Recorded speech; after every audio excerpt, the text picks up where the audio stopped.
Dans la vidéo sur les coachs de notre époque, nous avons vu qu'à travers ces gens, le diable banni et sa cavalerie, pour la postérité d'Adam, mettaient en place une même stratégie que celle qui fit tomber nos parents par tromperie. Allah nous avertit de ne pas laisser le diable banni nous tenter, nous troubler, comme il le fit pour nos parents, rendant vraie sa conjecture à leur égard et parvenant à les faire expulser du paradis. Il nous avertit en nous précisant que sa ruse est certes faible. Pourquoi nous dire que la ruse du diable banni est si faible, alors que tant de générations d'hommes tombèrent, tombent, et seul Allah sait combien tomberont encore? Eh bien, car l'exemple donné par le récit de nos parents constitue un précédent qui contient en lui toutes les bases de la ruse de l'ennemi, de sorte que l'homme ait tous les outils pour se prémunir et qu'il ne puisse jamais dire « je n'avais pas les armes pour me défendre ».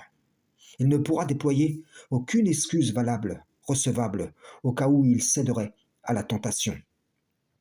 Car les ruses du diable, en cette présente vie, s'articulent forcément sur une des bases de cette ruse qu'Iblis le Pani a employée pour arracher les vêtements de nos parents, de sorte que le récit de leur chute est un précédent rappelé à la postérité. Un exemple originel, issu d'un contexte unique dont les traits vont se retrouver dans les contextes divers et variés auxquels seront confrontées les générations de descendants après eux. Ô enfants d'Adam, si des messagers choisis parmi vous viennent vous exposer mes signes, alors ceux qui acquièrent la piété et se réforment n'auront aucune crainte et ne seront point affligés. Et ceux qui traitent de mensonges nos signes et s'en écartent avec orgueil sont les gens du feu, et ils y demeureront éternellement.